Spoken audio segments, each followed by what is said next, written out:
buat semua teman-teman UPH yang hadir mengikuti Student Fellowship hari ini. Yuk teman-teman, sebelum memulai ibadah hari ini, aku mau ajak kita semua bersatu di dalam doa. Bapa di sorga, kami bersyukur kalau siang hari ini kami dikumpulkan kembali untuk beribadah ya Tuhan. Kiranya Roh Kudus-Mu mengurapi kami, menyucikan dan menguduskan kami untuk ibadah hari ini.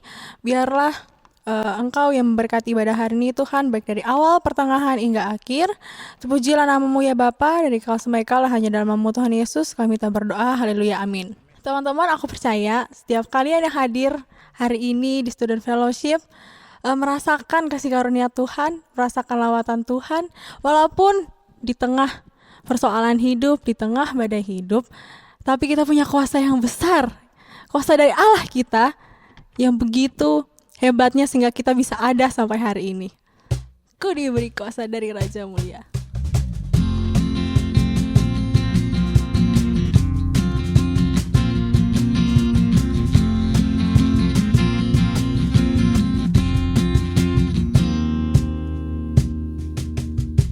Ku diberi kuasa dari Raja Mulia, menaklukkan musuh di bawah kakiku.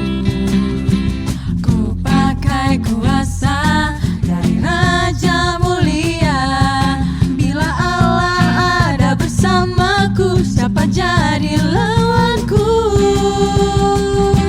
Sungguh besar Kau Tuhanku, Engkau perisai hidupku.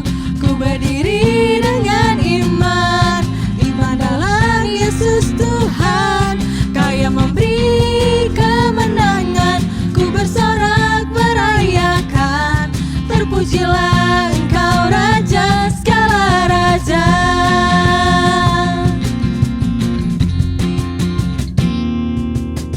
Ku diberi kuasa dari Raja Mulia, menaklukkan musuh di bawah kakiku. Ku pakai kuasa dari Raja Mulia. Bila Allah ada bersamaku, siapa jadi lawanku? Sungguh besar Kau Tuhanku, Engkau perisai hidupku. Ku berdiri dengan iman, iman dalam Yesus Tuhan. Kau yang memberi kemenangan, ku bersorak merayakan. Terpujilah Engkau Raja segala raja. Sungguh besar Kau Tuhanku, Engkau perisai hidupku. Ku berdiri dengan iman, iman dalam Yesus Tuhan. Kau yang memberi kemenangan, ku bersorak merayakan. Terpujilah Engkau Raja segala raja. Terpujilah Engkau Raja segala raja. Terpujilah Engkau Raja segala raja.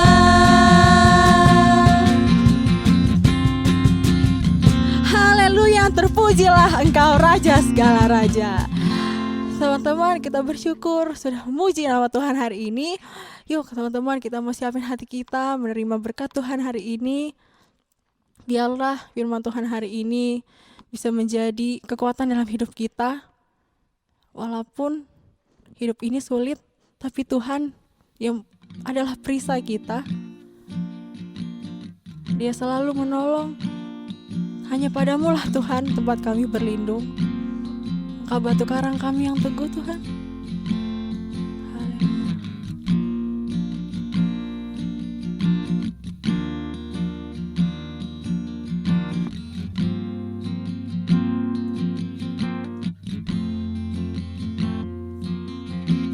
Di tengah luasnya samudra, di dalam badai bergelora, Kaulah jangkar hidupku. Tak sekalipun ku goyah,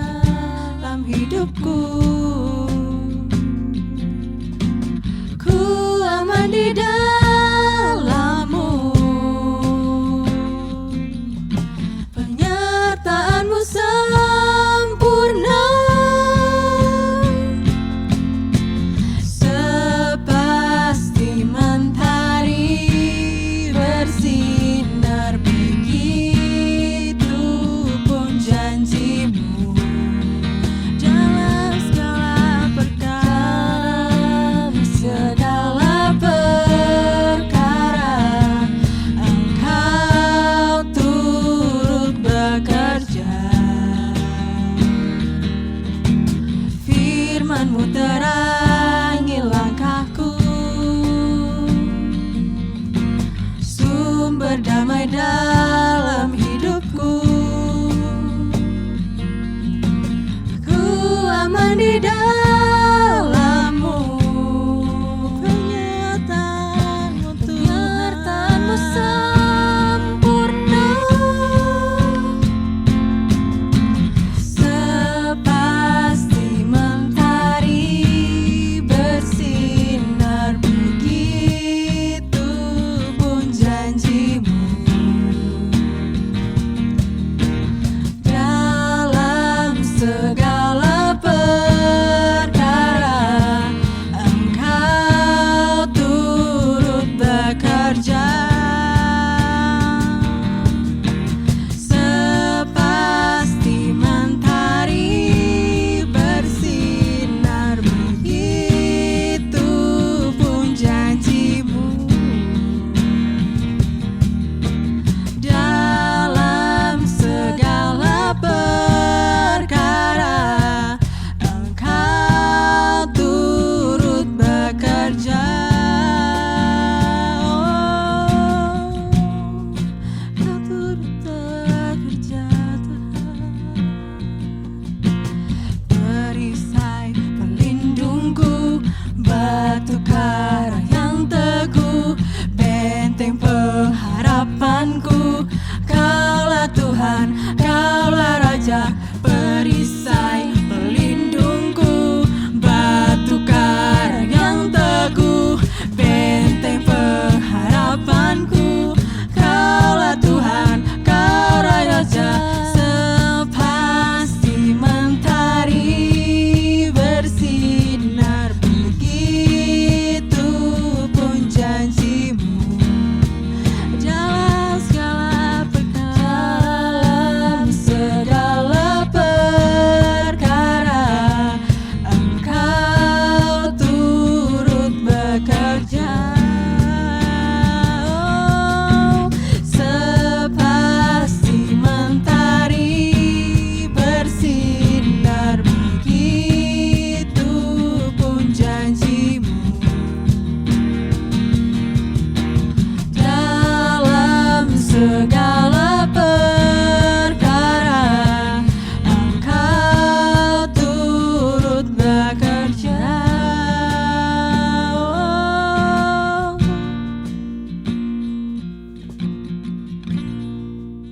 Selamat siang saudara, kita bersyukur boleh berkumpul kembali di dalam ibadah pada pagi hari ini. Kita tahu situasi tidak memungkinkan untuk kita boleh berkumpul secara fisik, tetapi kita mengucap syukur di hadapan Tuhan karena teknologi membuat kita masih bisa menjalankan ibadah dengan baik, dan kiranya firman Tuhan pada siang hari ini boleh menolong kita untuk semakin hari mengerti apa yang Tuhan kehendaki dan menuntun kita di dalam menjalani kehidupan kita sehari-hari. Mari sebelum kita merenungkan firman Tuhan, kita menundukkan kepala dan kita berdoa. Mari kita berdoa. Bapa Surgawi, kami bersyukur bahwa di situasi pandemi saat ini Engkau masih izinkan kami berkumpul secara virtual dan beribadah, dan sekali lagi boleh memuji memuliakan nama-Mu, terlebih ketika kami akan mendengarkan firman Tuhan. Tuhan, di dalam dunia ini kami memerlukan firman-Mu yang menjadi pelita bagi kaki kami dan suluh bagi jalan kami. Maka Tuhan, sebelum hamba-Mu berbicara, kiranya Engkau bekerja mendahului kata-kata manusia, hikmat manusia yang terbatas, bekerja mendahului penyampaian manusia, sehingga firman Tuhan terlebih dahulu Tuhan Engkau kerjakan dalam hati kami masing-masing, dan kami boleh menerimanya menjadi benih yang subur dan pada akhirnya berbuah. Tuhan, kami serahkan waktu ini dalam tangan-Mu, dan tolong hamba-Mu yang sederhana ini, demi nama Tuhan kami Yesus Kristus kami berdoa. Amin. Baik, saudara, saya diminta untuk membawakan satu tema, yaitu He is with you, learning from the book of Esther. Jadi pada siang hari ini kita akan mempelajari bersama-sama dari kitab Esther, ya, kisah tentang Esther. Ya, tentu saja kalau kita melihat sejarah daripada Israel, kita akan mengerti bahwa sebetulnya Esther itu hidup di dalam masa-masa pembuangan. Ya, Israel dibuang dari tanah perjanjian dan pada waktu itu dikuasai oleh kerajaan Media Persia, di mana Raja Ahasiweros memerintah pada waktu itu. Saudara, jelas sekali masa pembuangan adalah masa yang sulit bagi bangsa Israel. Terbuang dari tanah perjanjian bukanlah sesuatu hal yang mudah. Karena bagaimana tidak, sejak nenek moyang mereka, Abraham, Ishak, Yakub, Tuhan sudah menjanjikan sebuah tanah perjanjian, dan sudah mereka diami sebelumnya. Tetapi karena dosa mereka, pada akhirnya Tuhan menghukum mereka dan membawa mereka ke dalam pembuangan. Dan tentu saja ini bukan satu hal yang mudah buat mereka. Mereka merasa bahwa Tuhan sudah membuang jauh-jauh mereka dari tanah perjanjian. Mereka merasa bahwa Tuhan sudah sedemikian meninggalkan mereka. Terlebih lagi kalau kita membaca kitab Ester. Kenapa demikian? Karena Ester, saudara, kalau sudah baca secara keseluruhan, maka kita tidak akan menjumpai kata Tuhan muncul di dalam kitab ini. Tidak ada. Jadi, kalau Tuhan tidak pernah disebut di kitab Ester, apakah memang Tuhan sudah meninggalkan umatnya? Apakah memang Tuhan berdiam diri dan tidak mau peduli terhadap kesulitan umatnya, khususnya ketika mereka berada di dalam pembuangan? Jawabannya tentu saja tidak. Tidak. Di dalam kitab Ester kita tetap melihat bahwa ada tangan yang tidak kelihatan. Tangan yang tidak kelihatan yang menolong Israel. Ada banyak kebetulan yang terjadi di dalam kitab Ester, di mana kebetulan tersebut tidaklah berasal dari karya tangan manusia. Kebetulan tersebut bukanlah manusia yang mengerjakannya. Lantas, kebetulan itu siapa yang mengerjakannya? Yang mengerjakannya adalah tangan yang tidak kelihatan, yaitu Tuhan Allah Israel, yang tidak pernah meninggalkan umatnya, yang tidak meninggalkan mereka bahkan ketika mereka mengalami banyak kesulitan di tanah pembuangan. Tidak ada yang kebetulan di dunia ini, saudara. Karena Tuhan selalu pegang kendali atas sejarah, khususnya sejarah kehidupan umat Tuhan. Dan siang hari ini kita akan membaca cukup banyak bagian ayat supaya kita bisa menelusuri bersama-sama sejarah dan peristiwa yang terjadi di dalam kitab Ester. Ya, saya berharap saudara bersama dengan saya membaca bagian per bagian dari kitab Ester. Tidak semuanya, tetapi cukup banyak supaya kita bisa memahami alur kisahnya. Mari kita mulai. Saya mengajak saudara melihat dari kitab Ester, pasalnya yang ketiga, ayatnya yang pertama sampai ayatnya yang keenam. Ya, saya akan membaca bagian per bagian dan kemudian menjelaskan bagi saudara satu persatu bagian tersebut. Ester pasalnya yang ketiga, ayatnya yang pertama sampai ayatnya yang keenam. Demikian firman Tuhan. Sesudah peristiwa-peristiwa ini, maka Haman bin Hamedata, orang Agag, dikaruniailah kebesaran oleh Raja Ahasiweros, dan pangkatnya dinaikkan, serta kedudukannya ditetapkan di atas semua pembesar yang ada di hadapan Baginda. Dan semua pegawai raja yang di depan pintu gerbang raja berlutut dan sujud kepada Haman, sebab demikianlah diperintahkan raja tentang dia. Tetapi Mordekai tidak berlutut dan tidak sujud. Maka para pegawai raja di depan pintu gerbang istana raja berkata kepada Mordekai, "Mengapa engkau melanggar perintah raja?" Setelah mereka menegur dia berhari-hari dengan tidak didengarkannya juga, maka hal itu diberitahukan merekalah kepada Haman untuk melihat apakah sikap Mordekai itu dapat tetap, sebab ia telah menceritakan kepada mereka bahwa ia orang Yahudi. Ketika Haman melihat bahwa Mordekai tidak berlutut dan sujud kepadanya, maka sangat panaslah hati Haman. Tetapi ia menganggap dirinya terlalu hina untuk membunuh hanya Mordekai saja, karena orang telah memberitahukan kepadanya kebangsaan Mordekai itu. Jadi Haman mencari ikhtiar memunahkan semua orang Yahudi, yakni bangsa Mordekai itu, di seluruh kerajaan Ahasiweros. Nah, ini bagian yang pertama.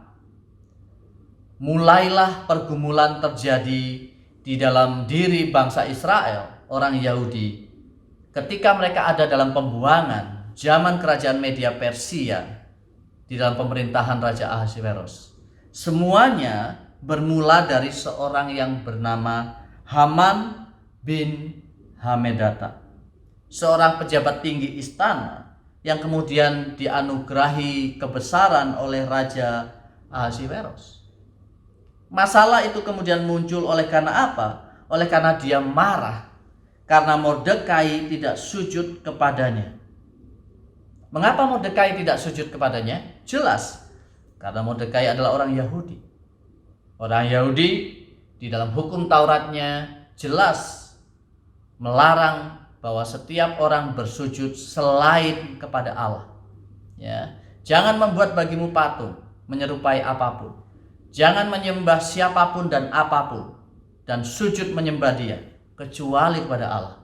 Itulah Taurat Yahudi.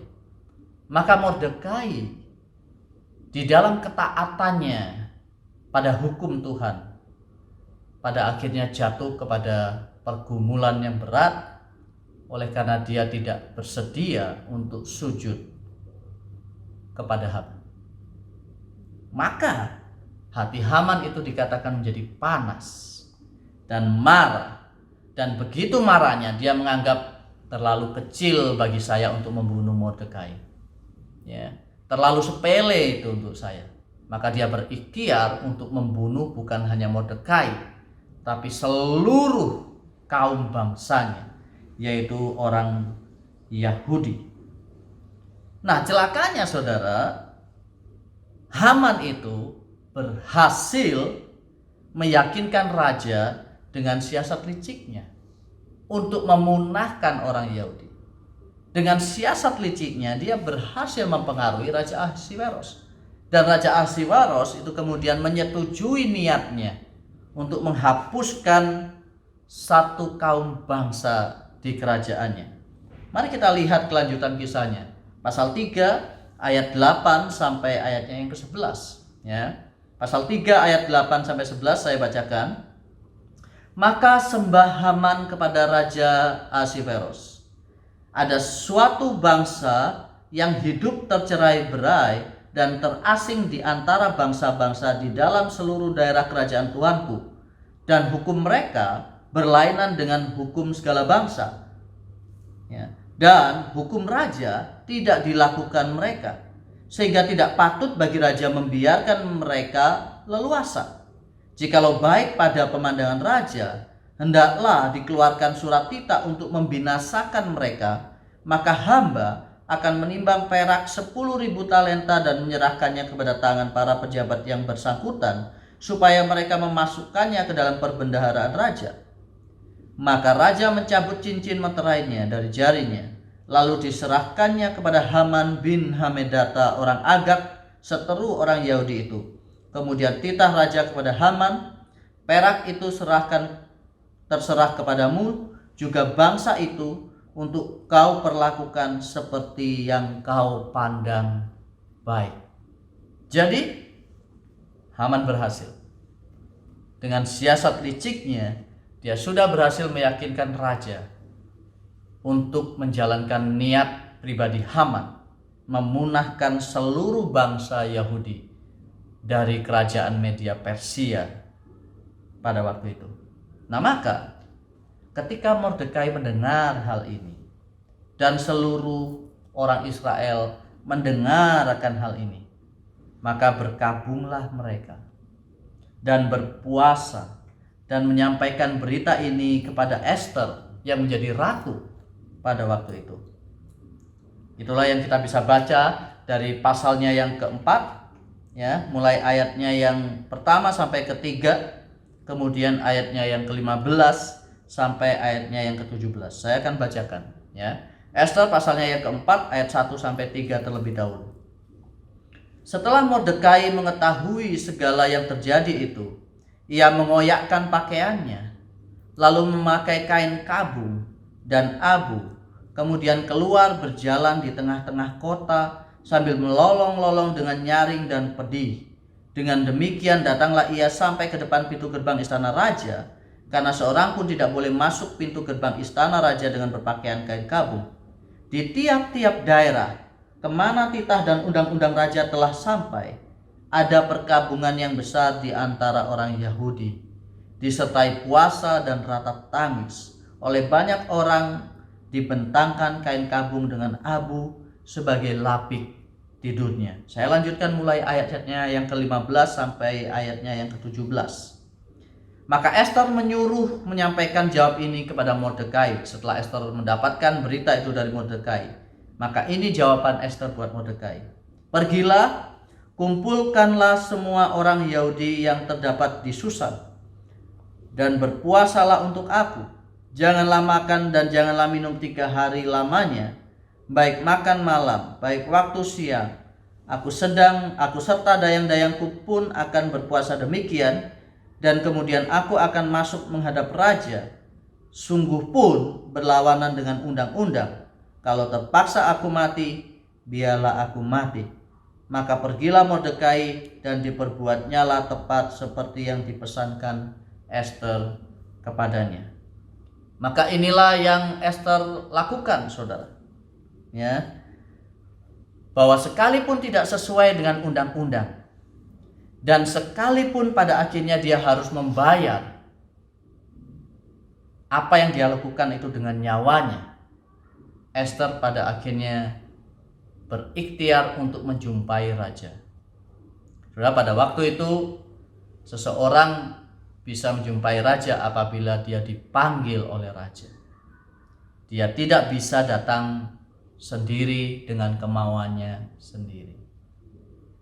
Apabila dia datang dengan kemauannya sendiri dan ternyata raja tidak berkenan atas kedatangannya, maka resikonya adalah hukuman mati. Itulah undang-undang yang ada pada waktu itu. Maka ketika Ester memutuskan berniat untuk datang kepada raja, dia tahu resikonya berdasarkan undang-undang. Maka dia berkata, "Jikalau pada akhirnya aku mati, biarlah aku mati." Ini adalah jalan pengorbanan buat Ester. Resiko besar yang ada di depan matanya. Tetapi demi bangsanya, dia memutuskan untuk menjumpai raja. Maka Ester dengan siasat cerdiknya menghadap raja dan mengundang raja serta Haman untuk datang ke pesta perjamuan yang Ester adakan. Puji Tuhan bahwa raja berkenan atas Ester dan berkenan juga atas undangan perjamuan yang Ester berikan. Baik kepada raja pun demikian, dia juga meminta Haman untuk datang. Maka tolong perhatikan ini. Ya, tolong perhatikan. Ada 2 orang yang sedang bersiasat di sini. Ya, yang pertama adalah Haman dengan siasat liciknya, dan Ester dengan siasat cerdiknya. Saya membedakan antara siasat licik dan siasat cerdik. Jelas Haman dengan siasatnya penuh dengan kelicikan, ingin menghabisi orang Yahudi. Ester dengan siasat cerdiknya ingin menyelamatkan bangsa Yahudi. Apa yang membedakan antara kelicikan dan kecerdikan? Yang membedakan adalah pada intensinya atau motivasinya. Ya. Biar bagaimanapun, kedua orang ini sama-sama pintar, sama-sama punya kecerdasan di dalam pengambilan keputusan. Tapi jelas keduanya punya intensi dan maksud yang berbeda. Yang satu licik, penuh dengan kejahatan. Yang satu cerdik, penuh dengan ketulusan dan kebaikan. Maka ini dua orang sedang bertarung. Ya, Haman di satu sisi ingin membunuh semua orang Yahudi.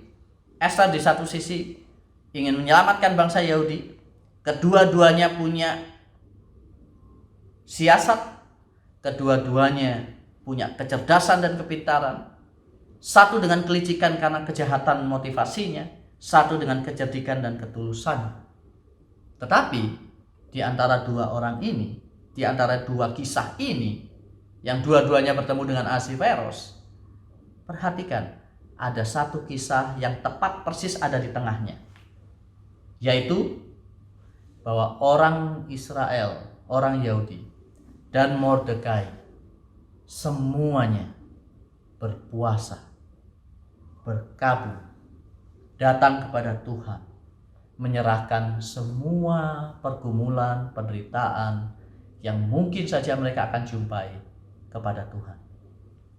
Di antara kisah dua orang menghadap raja, ada kisah tentang umat Tuhan yang berseru kepada Tuhan, yang berkabung, yang menyampaikan segala unek-unek, segala hal yang mengganggu hati mereka kepada Tuhan. Disitulah letak keindahannya. Disitulah letak keindahannya. Kenapa? Karena justru perkabungan umat Tuhan, penyerahan diri umat Tuhan kepada Allah, itulah yang membawa keselamatan buat mereka.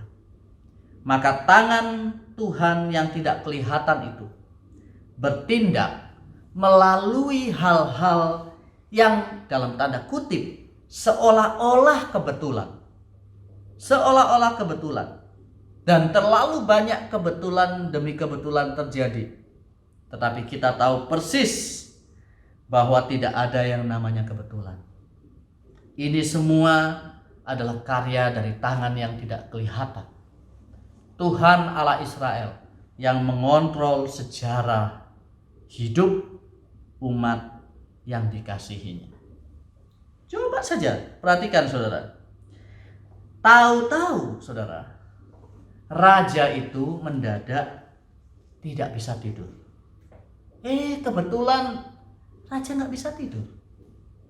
Ya. Nah kebetulan juga saudara, raja itu meminta ketika dia tidak bisa tidur, dia minta dibacakan buku kitab sejarah. Tumben-tumbenan saudara.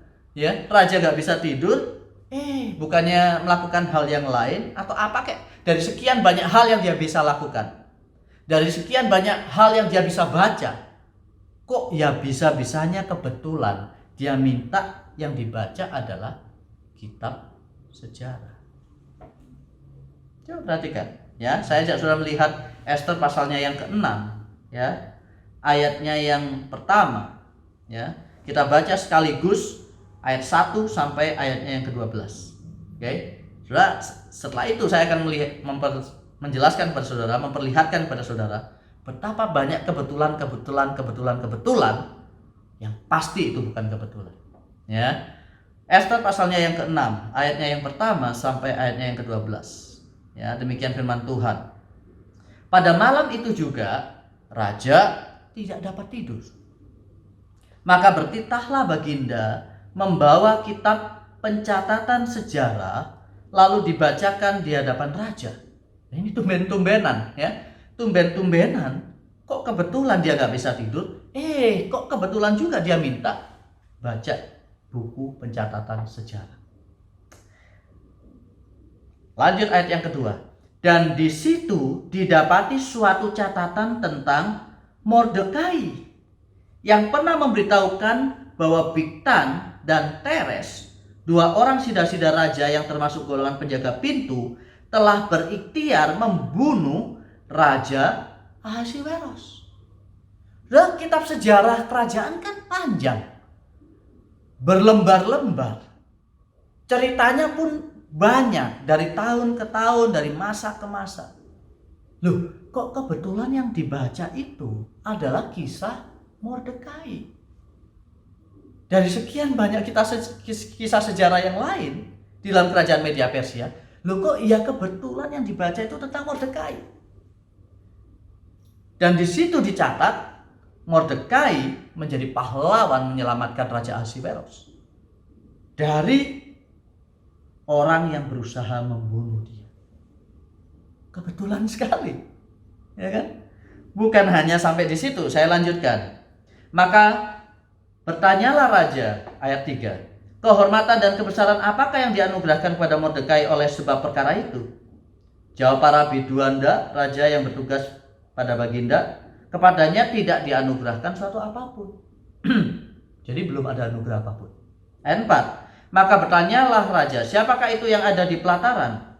Pada waktu itu Haman baru datang di pelataran luar istana raja untuk memberitahukan kepada raja bahwa ia hendak menyulahkan Mordekai pada tiang yang sudah didirikan untuknya. Loh, kok kebetulan lagi Haman ini datang? Niatannya apa? Niatannya mau menyampaikan bahwa dia mau menyulahkan Mordekai. Dia sudah buat tiangnya.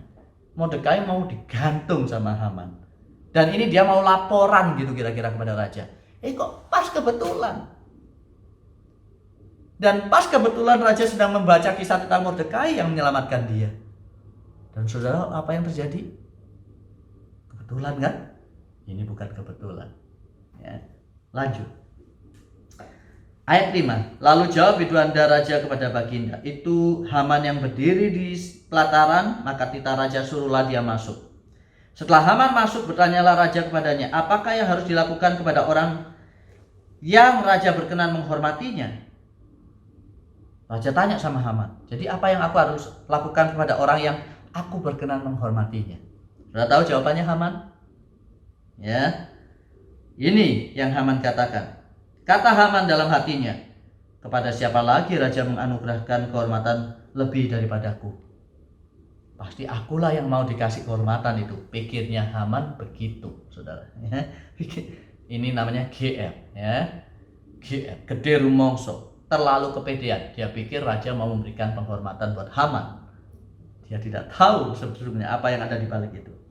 Lantas apa jawabannya?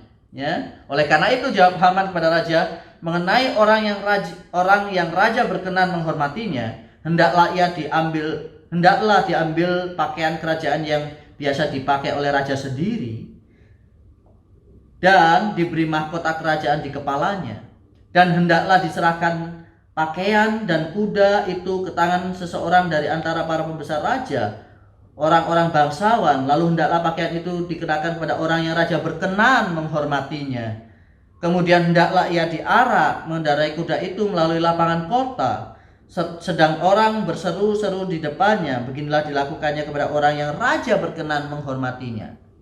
Maka titah raja kepada Haman, segera ambillah pakaian dan kuda itu seperti yang kau katakan itu, dan lakukanlah demikian kepada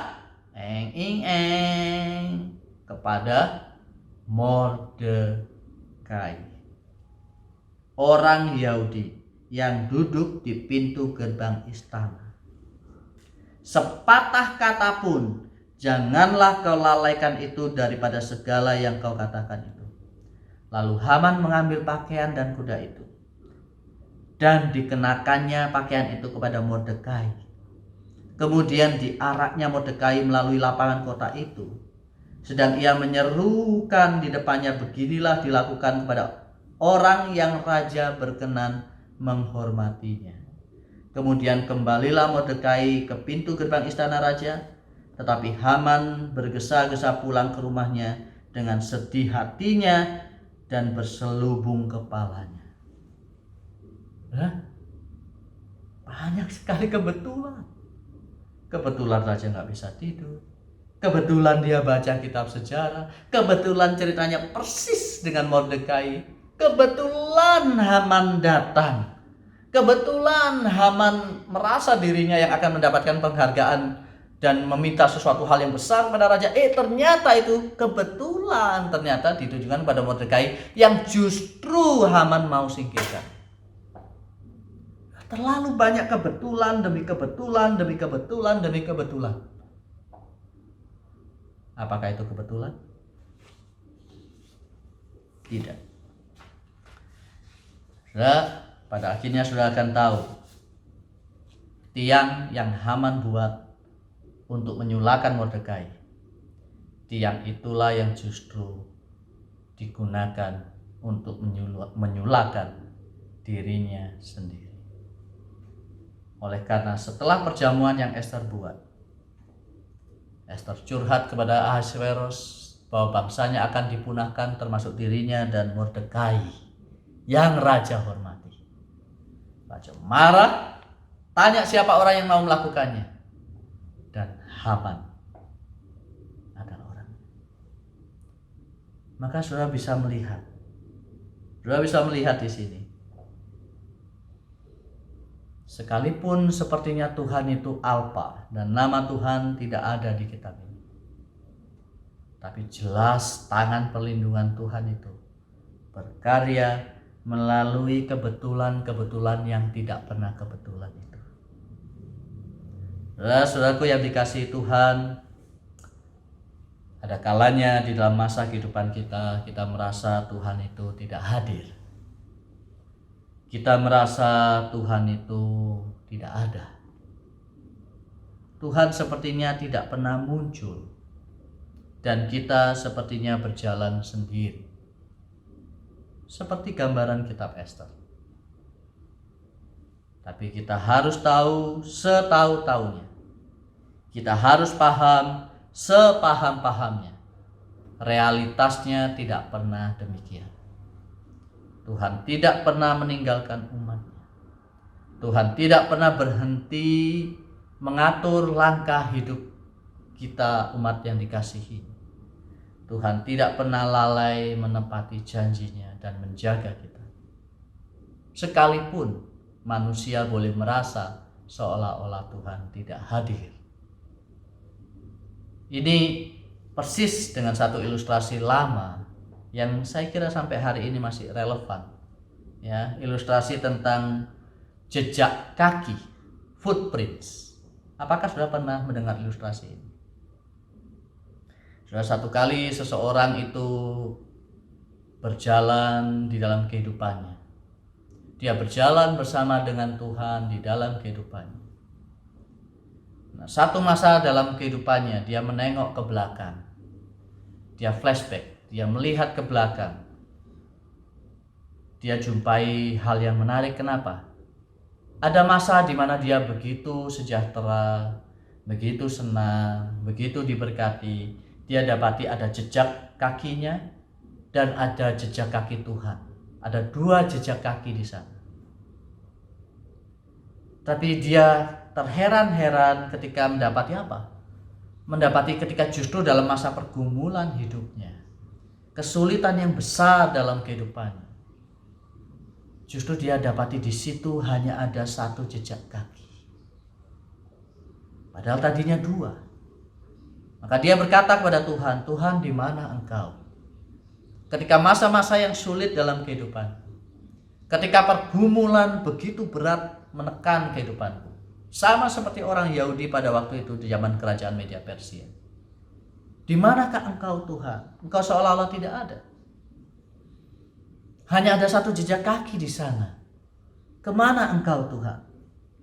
Maka dengan penuh kasih sayang dan lembut Tuhan berkata kepadanya, Nak, satu jejak kaki yang kamu lihat itu adalah jejak kakiku. Mengapa hilang satu jejak kaki yang lain? Oleh karena aku sedang menggendong kamu. Aku sedang menggendong kamu melalui berbagai kesulitan dan tantangan pergumulan hidupmu. Itulah sebabnya kamu melihat di sana hanya ada satu jejak kaki. Dan itu adalah jejak kaki Tuhan. Kamu sedang aku gendong melalui pergumulan itu dan kesulitan itu. Asal kamu tahu satu hal, Nak, aku tidak pernah meninggalkan kamu. Justru di masa-masa tersulit dalam kehidupanmu, disitulah nyata pertolonganku bagimu. Saudara Israel memang ada dalam kesulitan besar pada waktu itu. Pada zaman Media Persia, pada zaman Haman hendak memusnahkan mereka. Tetapi Tuhan tidak pernah tinggal diam. Tangannya yang tidak kelihatan itu menolong mereka. Saudara, Tuhan tidak pernah berjanji bahwa dalam kehidupan kita akan selalu berjalan dalam cuaca yang cerah, matahari yang bersinar baik. Tuhan tidak pernah berjanji bahwa jalan kita itu akan selalu lurus. Tidak ada kelok, tikungan tajam, berliku. Tuhan juga tidak pernah berjanji bahwa jalan yang kita lalui akan selalu rata. Ada kalanya terjal, menanjak, penuh dengan rintangan, bahkan lubang menganga besar. Tuhan tidak pernah berjanji seperti itu.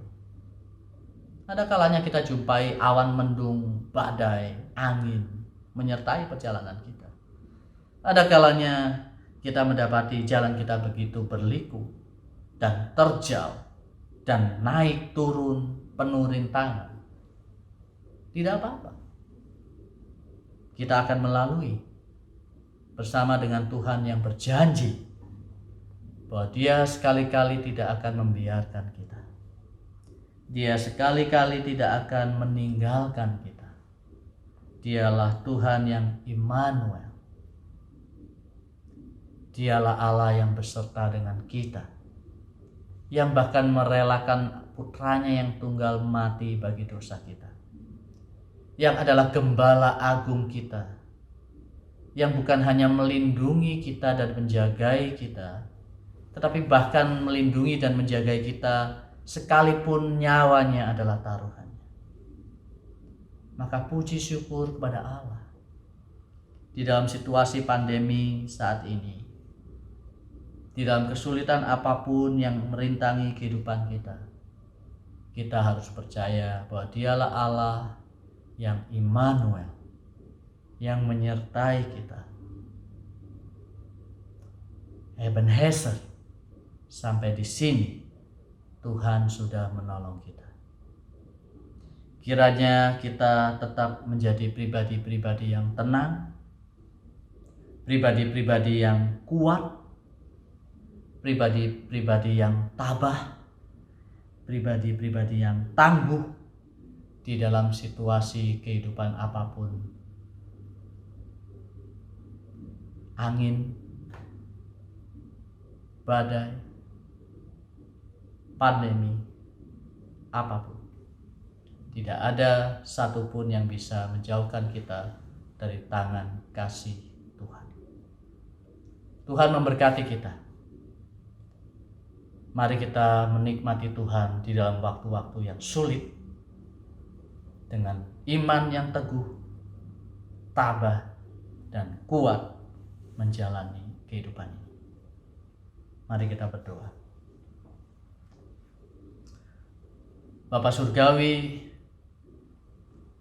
melalui Esther kami melihat tangan perlindungan Tuhan yang sekalipun di mata manusia tidak terlihat, tapi nyata di dalam kehidupan umat Tuhan. Pun demikian kami percaya bahwa Engkau dengan tangan-Mu yang tak terlihat oleh mata manusia menuntun kami, menjagai kami, menopang kami, menggendong kami melalui berbagai situasi kehidupan. Maka kami penuh dengan ucapan syukur. Hati kami tenang dan aman bersama dengan Tuhan, Juru Selamat kami yang hidup, yang bukan saja memberikan pengharapan di dunia ini saja, tetapi pengharapan yang kekal abadi di dalam kerajaan-Mu. Terima kasih ya Tuhan. Memohonkan berkat anugerah datang daripada Tuhan bagi kami semua. Kiranya firman-Mu boleh menghiburkan dan menguatkan. Hamba selesai berbicara, kiranya Roh Kudus Tuhan sendiri yang mengerjakan selebihnya di dalam hati kami masing-masing. mengembalikan segala pujian dan hormat kemuliaan bagi nama Tuhan. Demi Kristus Yesus Tuhan kami berdoa. Amin. Teman-teman, kita bersyukur sudah menerima berkat Tuhan hari ini. Biarlah kiranya firman Tuhan hari ini menjadi penguatan buat kita, keterangan buat kita. Yuk teman-teman, kita mau meresponi bagian firman Tuhan hari ini. Biarlah lagu ini menjadi kekuatan buat setiap kita, sebab Allah yang beserta kita selalu dan gak akan pernah ninggalin kita.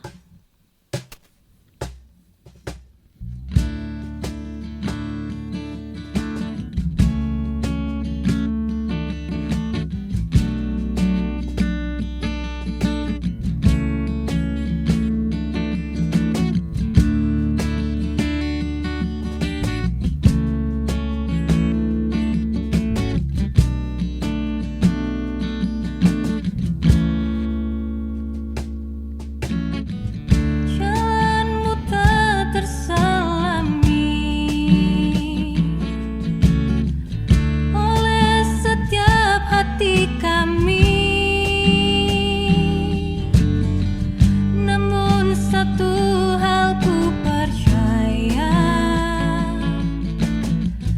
ada rencana yang indah, tiada terduga kasih-Mu, heran dan besar bagiku, arti kehadirat-Mu selalu nyata di dalam hidupku. Penyertaan-Mu sempurna, rancangan-Mu penuh damai, aman dan sejahtera walau di tengah badai. Ingin ku selalu bersama, rasakan keindahan arti kehadiran-Mu Tuhan.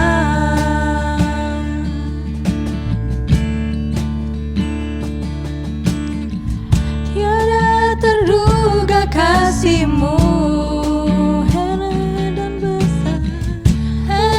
dan besar bagi-Mu,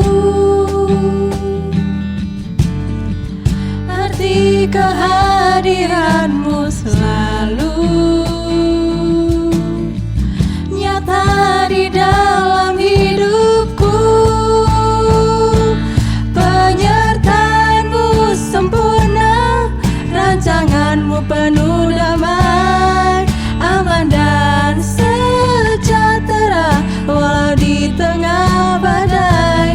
Ingin ku selalu bersama, rasakan keindahan arti kehadiran-Mu Tuhan.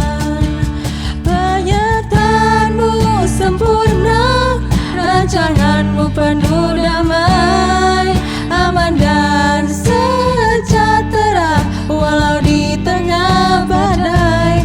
Ingin ku selalu bersama, rasakan keindahan arti kehadiran-Mu Tuhan, arti kehadiran-Mu Tuhan, arti kehadiran-Mu Tuhan. Yes, arti kehadiran-Mu Tuhan yang selalu menenangkan hati kami, sebab Engkau selalu bersama kami ya Bapa. Bapa di surga, kami bersyukur sudah mengikuti student fellowship hari ini. Ya Tuhan, kiranya berkat-Mu selalu menaungi teman-teman yang hadir hari ini, menaungi kami semua ya Tuhan. Biarlah firman Tuhan hari ini bisa kami hidupi dalam kehidupan kami, menjadi rema bagi setiap kehidupan kami. Ya Bapa, sekarang kami melanjutkan aktivitas kami hari ini. Biarlah aktivitas kami ini Engkau memberkati, melindungi kami Tuhan. Kami aman dalam perlindungan-Mu. Ya Bapa, inilah student fellowship hari ini. Kami bersyukur. Terpujilah nama-Mu ya Bapa, dari kal sampai kal. Hanya dalam Tuhan Yesus Kristus kami tak berdoa. Haleluya. Amin. Terima kasih teman-teman sudah mengikuti student fellowship hari ini. God bless you dan see you di SF minggu depan.